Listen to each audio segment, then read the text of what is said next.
savez, je glorifie le Seigneur pour cet après-midi. Merci les musiciens. Cet après-midi merveilleux que Dieu nous a accordé d'être encore dans sa présence.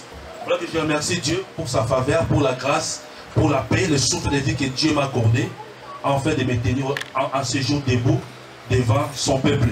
Et je remercie le pasteur Benjamin, qui est mon pasteur, qui est mon papa, pour la confiance qu'il m'a accordée en ce jour, pour me tenir aussi devant vous, et aussi pour toi qui as tout laissé, qui as tout abandonné, pour venir écouter la parole de Dieu. Alléluia. Des jours comme ça, ce n'est pas donné à tout le monde. Il y a des gens qui sont restés à la maison. Il y a des gens qui ont dit, allez à cœur, je suis fatigué. Demain, je vais travailler à 4 h du matin. Il me faut du repos. Donc, il y a des gens qui sont restés à la maison sans pourtant rien faire, mais ils ont opté de rester à la maison parce que le corps demande du repos et ils vont obéir à leur corps pour se reposer. Alléluia. Mais que la gloire soit rendue au Père parce que toi, tu as compris quelque chose, que tu as tout laissé. Et tu es venu rien que pour adorer le Seigneur. Alléluia. Nous voulons écouter la parole du Seigneur bien-aimé. Je glorifie le Seigneur pour cette chanson. Amen. Parce que le bien-aimé qui a chanté la chanson, il a dit que sur la terre, moi je suis qu'un pèlerin. Il a dit que les jours de mon départ, il commence à se poser des questions. Et que le jour de mon départ, qu'est-ce que les gens diront de moi? Alléluia. Mais ce n'est pas ça qui touche mon cœur. Mais ce qui touche mon cœur, quelles sont les traces que moi je laisse sur la terre des humains? Alléluia. Parce que ce n'est pas la mort qui va me faire trembler. Parce que si le Seigneur est encore en train de tarder de son avenir sur la terre, moi et toi, on va rencontrer la mort. Alléluia. Même après ça, c'est Nathan, la mort va nous surprendre. Mais quand la mort va se présenter, ce n'est pas ça qui va me faire trembler. Parce que quand la mort va se présenter, je vais obéir. Il n'y a personne, il n'y a aucun président, il n'y a aucun nom qui peut résister devant la mort. Mais quand la mort va se présenter, ce n'est pas ce que les gens vont dire derrière moi. Parce que la reconnaissance de ce monde n'est que vanité. Alléluia. Le monde ne peut ou pas bien te reconnaître. Là, ce n'est rien. Mais ce qui est important, quelles sont les traces que je laissais sur la terre des humains? Amen. Et quand ce jour-là va se présenter, est-ce que tu seras comme Tabitha? Après sa mort, il y a des gens qui vont se lever pour commencer à montrer les bonnes œuvres de Tabitha. Elle a fait ceci à mon égard. Elle a fait ceci à mon égard. Alléluia. Ou bien ce jour-là, quand la mort va se présenter, est-ce que tu seras comme Ézéchias, que ces bonnes œuvres qui vont commencer à crier vers le Seigneur? Alléluia. Vous voyez, quand la mort va se présenter, il n'y a personne, bien aimé, qui va dire que non, il faut que tu retournes et tu reviens autre jour. Mais quand la mort se présente, tout le monde va se soumettre devant la mort. Mais quand nous allons partir, quelles sont les traces que nous avons laissées sur la terre des humains? Alléluia. Est-ce qu'après ta mort, quand tu vas partir, est-ce qu'il y aura les gens qui vont dire que Akende passe au Lemba qui peut? Ou bien il y aura des gens qui vont commencer à montrer les bonnes œuvres. Que moi, si aujourd'hui je suis assis sur ce banc, c'est parce que ce frère m'avait prêché. Parce que ce soeur m'avait prêché la bonne nouvelle. Et que si aujourd'hui que nous sommes dans cette salle, c'est grâce à cet homme qui est parti.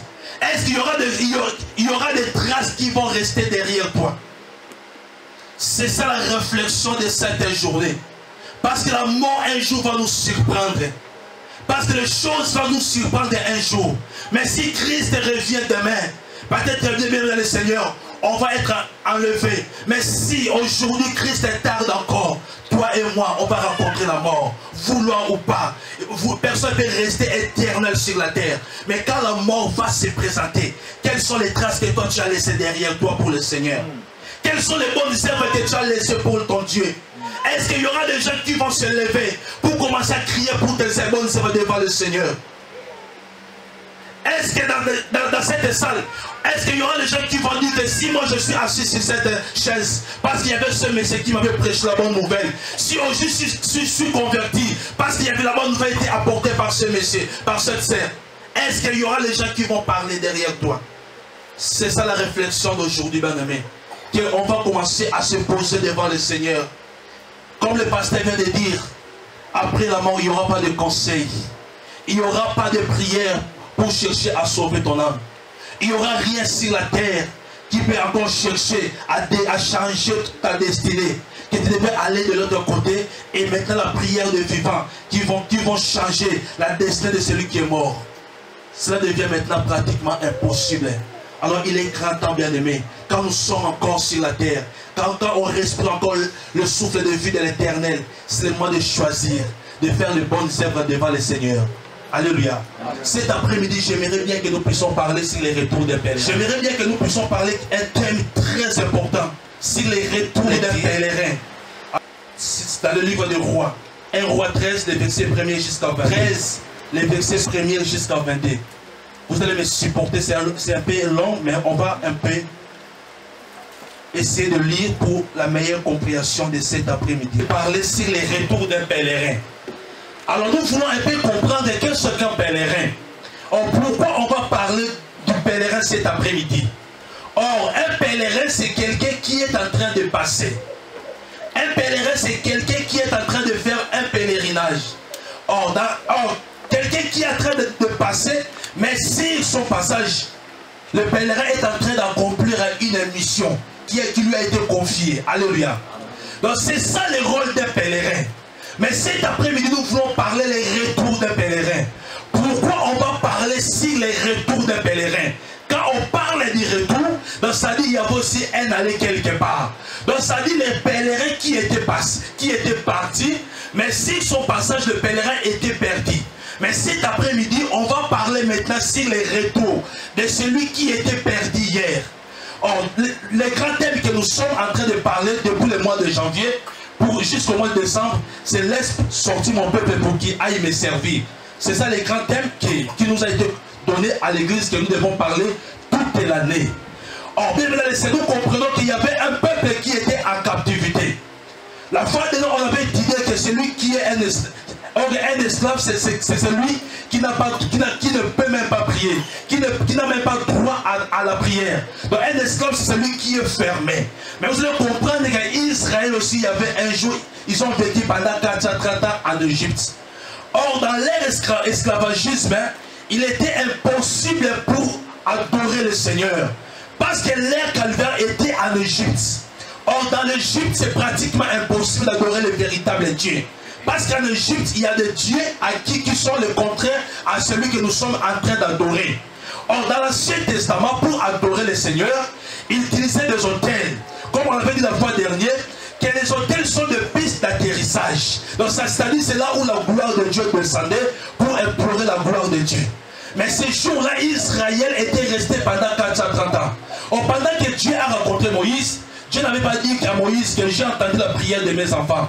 Mais il avait dit que j'ai entendu le cri de mes enfants. Donc ça dit celui qui est fermé, celui qui vit dans le péché, quand il est en train de prier et que ses prières est en train de faire le bruit dans les oreilles de l'Éternel. Alléluia. Mais pendant ces 430 ans, Israël était en train d'implorer le Seigneur. Mais la chose était pratiquement impossible. Quand Dieu entend les cris, il entend les cris mais il n'entend pas la prière. Parce qu'Israël était dans la captivité.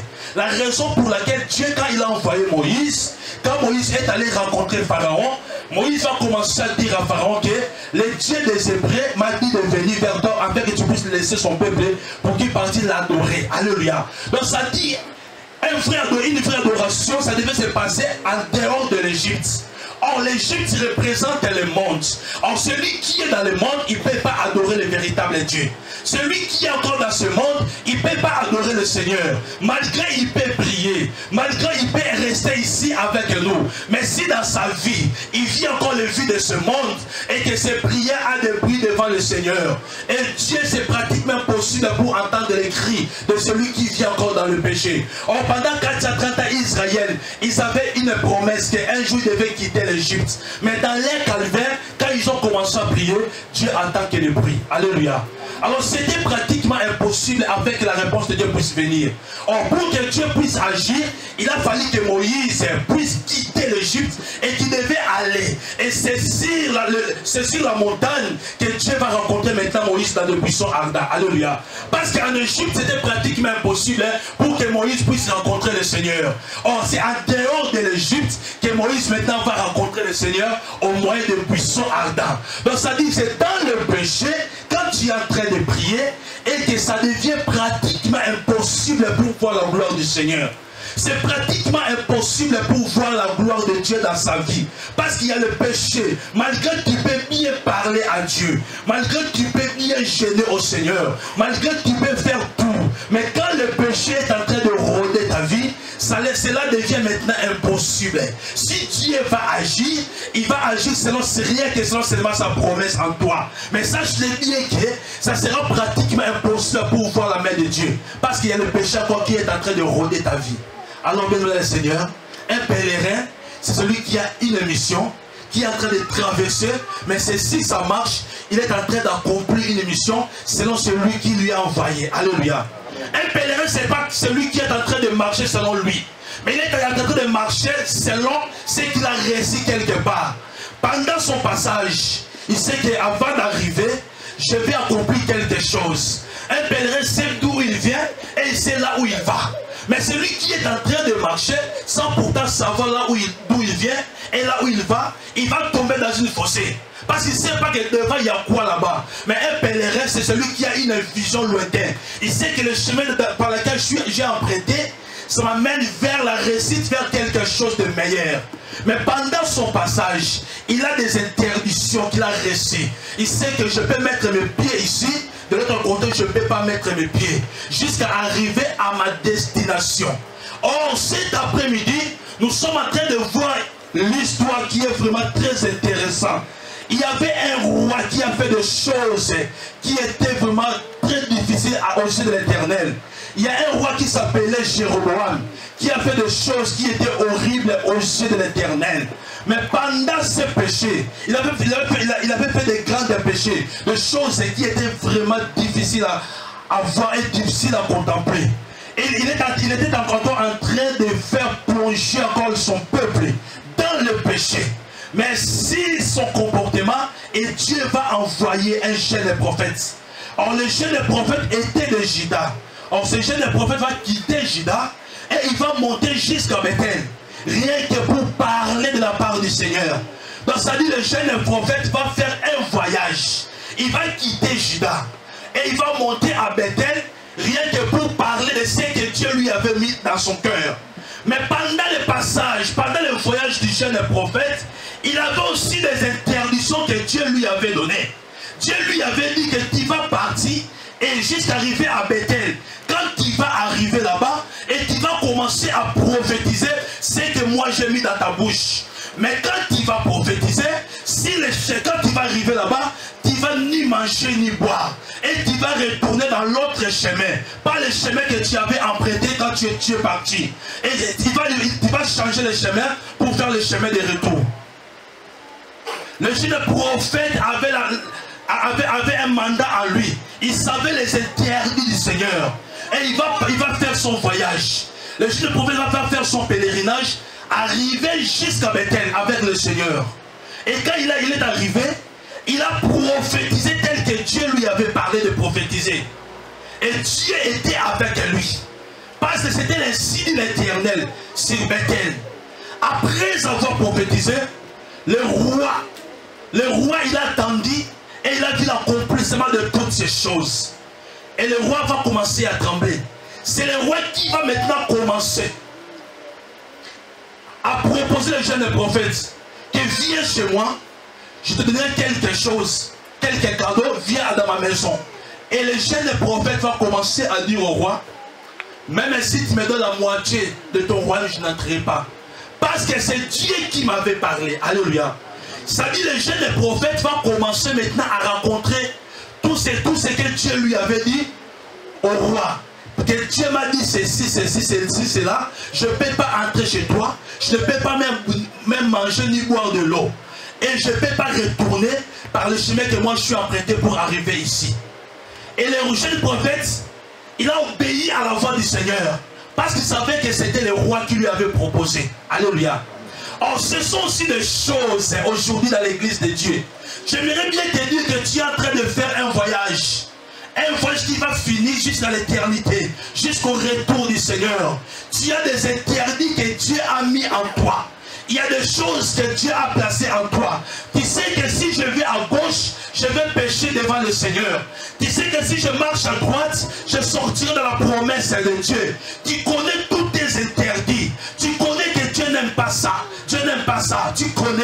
Mais ce jour-là, quand le jeune prophète va être en face du roi, il savait très bien que devant le roi, je ne peux pas céder. Parce que tous ces merdes, c'est le roi qui l'a amené. Il sait très bien que le roi, c'est quelqu'un qui est pécheur.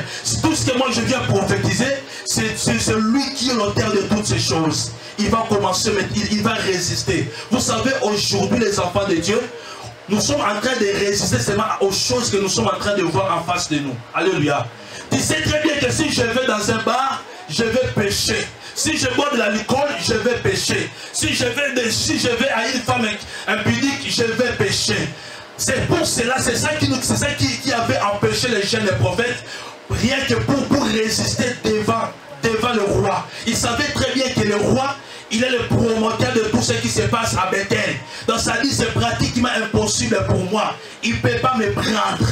Or, après avoir concerté avec le roi, le jeune prophète va commencer à faire son chemin de retour.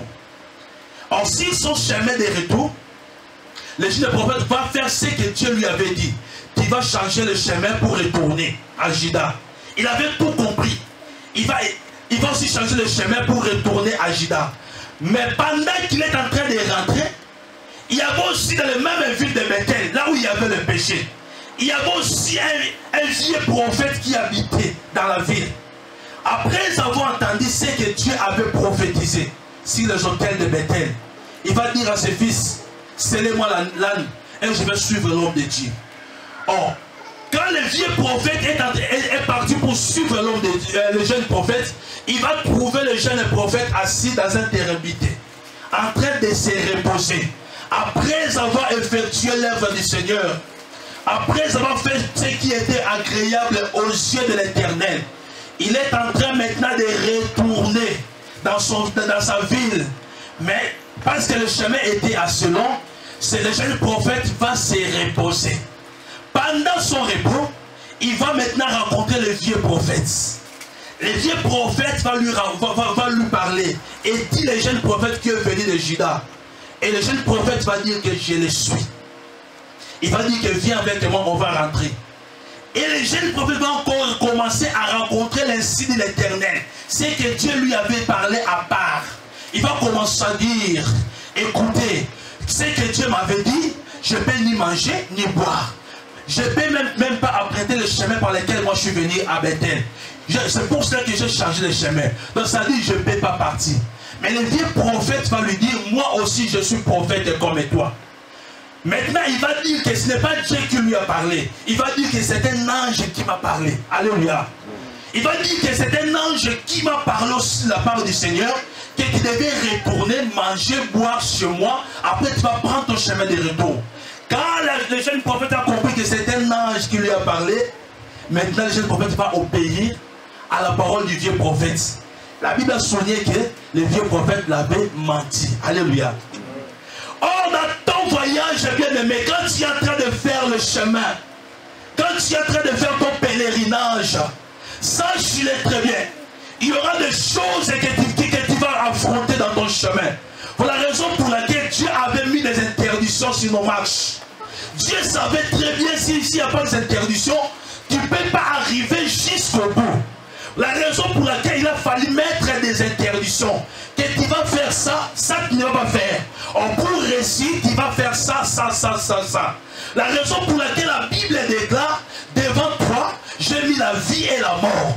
Et à la fin, Christ a dit, j'aimerais bien que tu puisses choisir la vie, afin que tu puisses vivre longtemps. Or, vous allez comprendre que le jeune prophète, il savait tout ce que Dieu lui avait dit. Mais pendant qu'il a rencontré le vieux prophète, or le vieux prophète va lui dire qu'un ange m'a parlé de la part du Seigneur. Laisse-moi te dire, toi à chaque fois que tu rêves que des anges, toi à chaque fois que tu rêves des choses pour dire que c'est Dieu qui m'a parlé. Or l'apôtre Paul est en train de dire qu'il soit en Athènes, même si un ange vient vous parler, le contraire de ce que moi je vous ai montré dans le livre de Galates. Ben, ça dit qu'il soit en Athènes. Ben, ça dit même si un ange vient te parler, le contraire de la part de Dieu, qu'ils soient maudits, qu'ils soient en Athènes, bien aimés. Mais ce jour-là, le jeune prophète va commencer à céder. Et c'est par là qu'il avait perdu son voyage sur la terre. Or, c'est par là qu'il a perdu la chose que Dieu lui avait parlé. C'est par là qu'il avait perdu la chose que Dieu avait placée en lui. Or, dans ce contexte, nous voyons 3 types de personnes. Nous voyons les rois, nous voyons les vieux prophètes et nous voyons les jeunes prophètes. Quand nous parlons du vieux prophète, ce n'est pas celui qui a de longues barbes ou les cheveux blancs. Or, les vieux prophètes, c'est celui qui avait Dieu avant et qui n'a plus le Seigneur en lui. C'est celui qui est le vieux prophète. Celui qui ne marche pas dans la conformité de la parole de Dieu. C'est celui qui connaît que Dieu n'aime pas ça, mais lui fait toujours le contraire de la parole de Dieu. Celui qui connaît, qui avait Dieu avant, qui avait marché avec le Seigneur, mais que Dieu lui a déjà laissé longtemps, qui a resté seulement avec l'expérience de Dieu en lui. Alléluia. Or, dans nos églises aussi, il y a des vieux prophètes. Il y a des gens qui prient bien, qui prêchent bien, qui chantent bien, mais il est devenu un vieux prophète. Il va seulement faire le contraire de ce que toi tu en as besoin. Quand tu lui parles de la parole de Dieu, lui il va te dire que moi aussi je connais ça. Mais quelque part ce n'est pas mauvais. Quelque part tu ne peux pas faire ça, ce n'est pas mauvais. Quelque part tu peux faire ça, ça ne va rien faire. Dieu va te comprendre. Ce sont des vieux prophètes. Donc ça dit leur mission, leur but est de détourner l'oreille de vérité aux enfants de Dieu. Parce qu'il va te prêcher la parole de Dieu. Il va bien te prêcher, mais quand il va te prêcher, il va cacher la vérité. La raison pour laquelle ce jour-là, quand il va rencontrer les jeunes prophètes, il ne sait les choses. Il va lui dire que moi aussi je suis prophète comme toi. Moi aussi, c'est un ange aussi m'a parlé de la part de Dieu. Donc ça dit, le vieux prophète, sa mission était de détourner les jeunes prophètes de la volonté de Dieu dans sa vie. À chaque fois que toi tu es en train de marcher avec le Seigneur, à chaque fois que tu es en train de rencontrer les prophètes, les serviteurs de Dieu, soit disant que lui, c'est quelqu'un de fait, il a le ngouya, il a quoi que ça soit, mais il doit avoir un esprit de discernement pour comprendre ce que Dieu est en train de dire dans ta vie. C'est ça qui est beaucoup plus important. Aujourd'hui, beaucoup des enfants de Dieu qui se sont perdus, non parce que Dieu les a rejetés, mais parce qu'ils ont suivi les vieux prophètes dans leur vie. Ils ont détourné l'oreille de la vérité. Là où on est dessus, il était celle qu'il a écouté la voix du Seigneur. Mais comment bien aimé qu'un vieux prophète est venu lui dire que moi aussi Dieu m'a parlé. Alléluia. J'aimerais bien te dire, toi qui à chaque fois que tu cherches des prophéties dans ta vie, les prophéties ce n'est pas une vision dans ta vie. Toi tu as une vision. Quand la prophétie arrive, il vient seulement accomplir la vision que Dieu avait mise dans ta vie. Mais la prophétie ne peut pas venir, bien aimé, pour détourner la vision qui était en toi, pour changer, pour devenir suivre la prophétie. Alléluia. J'aimerais bien te dire cet après-midi que la grâce est trompeuse. Qui peut recevoir une grâce en toi? Mais ce n'est pas une vision que Dieu t'a mis. La raison pour laquelle aujourd'hui, il y aura beaucoup de gens qui ont des dons spirituels, ils se sont proclamés des prophètes. Parce que quand ils dorment la nuit, Dieu lui fait voir des choses qui passent exactement. Il va dire que moi je suis un prophète. Alléluia. Amen. Or, tu vas comprendre que dans ta vie, bien aimé, que le jeune prophète, il va détourner l'oreille de la vérité. Il va détourner ce que Dieu lui avait donné. Pour suivre les vieux prophètes. Parce qu'il avait seulement entendu que moi aussi je suis un prophète. Mais vous allez comprendre que devant les rois, le jeune prophète avait résisté. Parce que le roi, il représentait le monde. Alléluia. Or aujourd'hui c'est difficile pour un enfant de Dieu. Vous savez, mesdames et Seigneur, que le diable sait très bien. S'il se présente aujourd'hui, si aujourd'hui le diable se présente une femme prostituée, il va fuir directement. Alléluia. Mais il va te présenter quelque chose, il va masquer ça, pour dire que moi aussi, je suis ça. Et c'est par là que tu vas céder. La raison pour laquelle la Bible déclare qu'il se déguise à l'ange de lumière. Il va venir chez toi, il va prophétiser comme Dieu prophétise. Il va faire des choses exactes comme le Seigneur. Mais ils ne sont pas des dieux. Ils sont aujourd'hui beaucoup dans les églises. Les gens avant à qui on montrait le maire pour qu'ils puissent prophétiser sur les lendemains de nos vies. Aujourd'hui, tous sont dans des églises. Ils sont des prophètes, des docteurs, pour que ce soit des évangélistes. Ils sont là, à chaque fois, ils font dans le Seigneur des choses pour attirer les enfants de Dieu. Là où tu es en train de prier, tu crois maintenant que là où je suis en train de prier, c'est faible. Il a fallu que je puisse traverser de l'autre côté. Parce que c'est là-bas qu'il y a quelque chose. Les gens crient là-bas. Il y a la foule. Il faut que je puisse aller là-bas. j'aimerais bien te dire, bien-aimé, tu es en train de suivre la voie du vieux prophète dans ta vie. Parce qu'il va bien te parler de la part du Seigneur. Il va bien t'amener de la part de la part du Seigneur. Il va bien tout te dire que Dieu aime ça, ça, ça, ça, ça. Et tu seras content. Il va même prophétiser ce qui s'est passé après 3 jours dans ta vie. Tu vas dire, oh, certainement Dieu est enseigné. La raison pour laquelle vous allez comprendre, pendant qu'Élisée était en train de fuir Akab et Jézabel, la Bible déclare qu'Élisée va tomber par terre, il va dormir. Et Dieu, l'ange de l'Éternel va lui amener à manger. Quand il va manger, il va continuer le chemin. La Bible déclare quand il va entrer dans les cavernes, la Bible déclare qu'il va voir les tremblements de terre. Mais la Bible déclare que Dieu n'était pas dans ces tremblements de terre. Il va voir le vent. Dieu n'était pas dans le vent. Mais la Bible déclare dans les murmures doux et légers que maintenant Élie a compris que Dieu est envers de moi. Donc ça dit, même si là où ça bouge, ça ne signifie pas que non, l'Éternel est dans cette maison-là. C'est pas là où les gens tremblent pour dire qu'il est avec le Seigneur. Alléluia. Ce sont des vieux prophètes.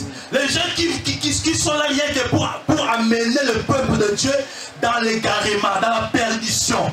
Vous allez comprendre qu'à chaque fois, ils vont faire des choses qui sont le contraire de la volonté de Dieu.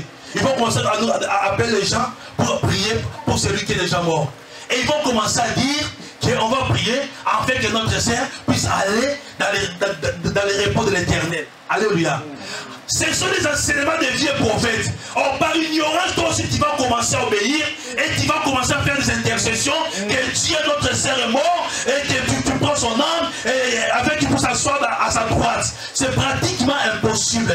Pour celui qui est mort, tout est fini. Donc, ça dit, tout est fermé. S'il n'a pas marché avec Dieu, ça dit, tout est fini pour lui. Il n'y a aucun salut. Il y a aucun... Bien aimé dans le Seigneur, il n'y a pas de sacrifice. On peut rester pendant tous nos séjours sur la terre pour faire des jeûnes afin que Dieu puisse recevoir notre bien-aimé. Si au moins son cœur n'était pas avec Dieu, donc tout est fini. La raison pour laquelle la Bible déclare, après la mort, tout est fini. Après quoi vient le jugement. Alléluia. On doit comprendre maintenant que le jeune prophète, ce n'est pas celui qui est jeune comme moi. Le jeune prophète, ce n'est pas celui, bien aimé le Seigneur, qui est encore plus jeune que moi. Mais le jeune prophète, il peut avoir de cheveux blancs. Le jeune prophète, il peut être même comme un papy. Le jeune prophète, c'est celui qui marche dans la conformité de la parole de Dieu. C'est celui qui est jeune devant le Seigneur. Amen. Vous devez comprendre que Christ est en train de dire que le royaume de Dieu est semblable comme les enfants. Ce n'est pas comme nos enfants qui sont là aujourd'hui. Mais ça dit quand Christ est en train de parler que le royaume de Dieu est semblable comme les enfants. Donc ça dit que dans le royaume de Dieu, il faut devenir comme un enfant. Amen. Donc ça dit un enfant, amen, il est celui de le Seigneur, il ne se soucie de rien. Il sait que j'ai mon papa à côté. Demain je ne sais pas ce qui va se passer. Même si je vais manger ou je ne mange pas, ce n'est pas mon problème. Il ne sait pas demain que ce sera quoi, il ne sait pas. Quant à lui, il se confie à son papa. C'est celui qui est un jeune. Or, quand tu es jeune dans les choses de Dieu, ça dit que tu es en train de laisser la place à Dieu afin que Dieu puisse manifester dans ta vie. Alléluia. La Bible déclare ceux qui se confient à l'Éternel, ils renouvellent leurs forces. Comme les aigles bien-aimés qui prennent les ailes pour voler. Alléluia. Donc cet après-midi bien-aimé, pour marcher avec le Seigneur, il faut que tu puisses t'incarner comme un jeune. Quand tu seras jeune, et c'est par là que tu vas laisser les changes de tous tes problèmes, les changes de toute ta vie entre les mains du Seigneur. Et quand Dieu va prendre le souci de ta vie, et c'est par là que tu seras maintenant un jeune prophète cet après-midi. Un jeune prophète peut être même à 85 ans, mais il est jeune s'il marche avec Dieu cet après-midi. Amen. Amen. Amen. La raison pour laquelle vous allez comprendre que ce jour-là, c'est lui qui avait l'Éternel avec lui. Mais ce jour-là, il va céder. Parce qu'il y avait un vieux prophète. Quelqu'un qui est bourré de connaissances des choses de Dieu. C'est lui qui connaît beaucoup. Mais sauf que il marche pas avec Dieu. Dieu lui a déjà abandonné. Dieu lui a déjà quitté. Il n'est plus avec Dieu. Il a même la conscience que moi dans ma vie, Dieu n'existe plus. Mais il a resté qu'avec la connaissance. Quand il va prier, tu seras content avec lui. Quand il va faire des choses, quand il va commencer à parler la langue, tu vas dire certainement Dieu est dans cette salle. Mais j'aimerais bien te dire, bien aimé, la Bible déclare, mes brebis attendent ma voix. Alléluia. Mes brebis attendent ma voix. Bien aimé dans le Seigneur, dans ta vie, j'aimerais bien te dire, pendant que tu es en train de faire ton voyage, oh que le pèlerin, qu'est-ce qui est arrivé chez le pèlerin? Parce qu'il avait écouté la voix du vieux prophète. Oh, toute cette histoire que je suis en train de vous relater, c'était passé dans le jardin d'Éden, là où le pèlerin était perdu. Donc ça dit que ce jour-là, quand Dieu a commencé à créer dans le livre de Genèse, il va créer l'homme et la femme. Il va le placer dans le jardin. Après avoir placé l'homme dans le jardin, vous allez comprendre maintenant, Dieu va commencer à donner les interdictions à l'homme. Que tout est soumis en toi. Mais sauf qu'il y a des arbres. L'arbre de connaissance de bien et de mal et l'arbre de vie sont interdits pour toi. Et l'homme savait tout ce que Dieu lui avait donné. Mais il y a une seule chose. Il y avait un jour que le serpent va venir maintenant vers la femme. Pour commencer à dire, est-ce que c'est tout ça qui va mourir? Alléluia. Le serpent n'est pas le diable cet après-midi, je voulais te dire. Toi qui as rêvé un serpent la nuit, tu vas dire que j'ai rêvé le diable. Le serpent, ce n'est pas un diable. Oh, que le serpent aussi avant se soumet aussi à l'homme. Et c'est l'homme qui a donné le nom du serpent au serpent. Alléluia. Parce que le serpent était aussi les créatures de Dieu. Le serpent n'est pas seulement un diable. Parce que vous allez comprendre, hein, c'est grâce au serpent aussi qui avait aussi sauvé l'humanité. Car la Bible déclare, tel que Moïse éleva les serpents des reins dans le désert. Quand un peuple était en train de souffrir, Dieu avait dit à Moïse, il faut que tu puisses élever les serpents. Alléluia. Donc ça dit les serpents qui avaient menti l'homme hier dans le jardin, c'est le même serpent que Moïse avait aussi élevé afin qu'il compte mourir dans le péché, en regardant les serpents des reins, puisse conserver la vie. Vous allez comprendre que quand l'homme a commencé son pèlerinage sur la terre, on dit sa pèlerinage ou son pèlerinage? Gloire à Dieu. Bien, le Seigneur, il va rencontrer le serpent. Et le serpent va dévier l'oreille de la vérité à la femme. Et l'homme va maintenant aller à côté de la volonté du Seigneur. C'est là où le pèlerinage avait commencé sur la terre. L'homme était perdu dans la nature. L'homme était perdu complètement. L'homme avait perdu toutes ses capacités. L'homme avait perdu sa communion fraternelle avec l'Éternel. L'homme avait tout perdu, toutes les potentialités que Dieu lui avait données. L'homme l'avait perdu sur le jardin. Il a fallu maintenant, bien le Seigneur, pendant tout ce temps, on a vu que Dieu a commencé à faire défier les prophètes sur la terre pour chercher l'homme, pour ramener l'homme dans la vérité. Et ça a été pratiquement impossible. Alors, il a fallu maintenant que lui-même, le Seigneur, puisse descendre sur la terre pour venir sauver l'homme. Alléluia. La raison pour laquelle la Bible déclare, nous étions tous comme des errants, que chacun poursuivait sa propre voie. Mais l'iniquité de nous tous était tombée sur lui. C'est-à-dire en Christ, c'est Christ qui nous a ramenés vers le Père. Amen. La raison pour laquelle Christ est en train de dire, je suis le chemin, la vie et la vérité. Amen. Alléluia.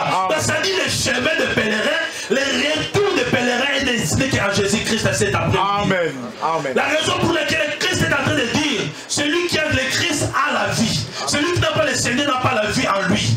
Ça dit cet après-midi, celui qui est en train d'ignorer que Jésus-Christ est Dieu, qu'il soit bien avec le Seigneur, qu'il est à côté de la volonté du Seigneur, qui peut être là, qui peut servir le Seigneur. Mais si tu as de doute dans ta vie pour dire que Jésus-Christ n'est pas Dieu, mais il est le Fils de Dieu, quoi que ce soit, qu'il est un prophète comme nos frères nous disent, c'est bien beau. Mais si dans ta conscience, tu ne crois pas que Jésus-Christ est lui-même le Seigneur, bien le Seigneur, tu es à côté de la promesse du Seigneur dans ta vie. Amen. Alléluia. Amen. La raison pour laquelle vous allez comprendre que le jeune prophète ne pouvait plus rien faire. Il va retourner avec le vieux prophète dans sa maison. Et là-bas, ils vont commencer à manger. Le jeune prophète était content que j'ai rencontré un prophète comme moi, quelqu'un à qui Dieu aussi parle. Il va rencontrer ce homme qui va parler aussi la parole du Seigneur. Ils vont retourner chez les vieux prophètes. Et quand ils vont arriver là-bas, ils vont manger, ils vont boire. Après avoir mangé, après avoir bu, et maintenant c'est l'ainsi dit l'Éternel qui va maintenant commencer à dire, dans la bouche du vieux prophète. Alléluia. Parce que tu n'as pas écouté la voix de ton Dieu. Mais avant, il avait dit que c'est un ange aussi qui m'a parlé. Mais maintenant, il va maintenant dire que parce que tu n'as pas écouté la voix de ton Dieu, même le Seigneur, tu n'arriveras pas. Alléluia. Et voilà que comment ton voyage plutôt est en train de terminer en néant. Pourquoi? Parce que ton oreille s'est penchée sur les vieux prophètes. Voilà la raison pour laquelle que ta vie chrétienne n'arrivera pas au bout.